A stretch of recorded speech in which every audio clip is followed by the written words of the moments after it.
उस दिन परमात्मा स्वयं आए और दास की फिर को आशीर्वाद दिया और आज्ञा दे दी कि दिल खोल कर स्टार्ट कर दे, सार नाम सतनाम खोल दे।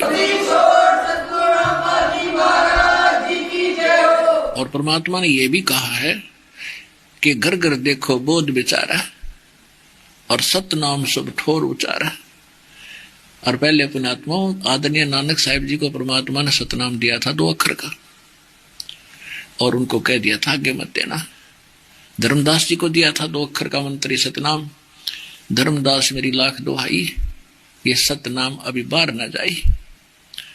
यदि ये सतनाम बाहर पड़ी ही बिचली पीढ़ी, सार नाम अभी बाहर ना पड़े। सतनाम यानी मूल ज्ञान में सारा आ जाता है। मूल ज्ञान में प्रथम मंत्र, द्वितीय मंत्र और तीसरा मंत्र, ये मूल ज्ञान में। और ये जो ज्ञान सुना जा रहा है ये भी मूल ज्ञान।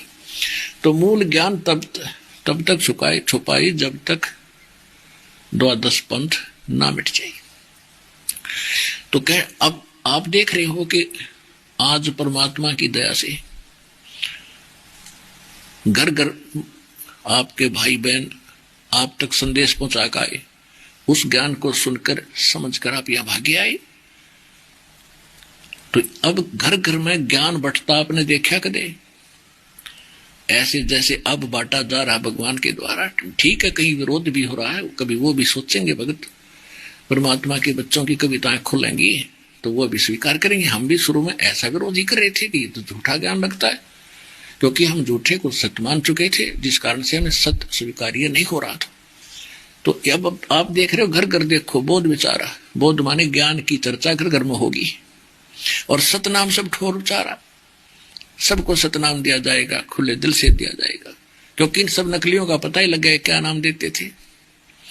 परमात्मा ने इसलिए काल ने कहा था कि परमात्मा से कहा था कि पहले मेरे दूत जान दियो कलयुग में, और पहले मैं प्रचार करूंगा, पीछे तुम करियो।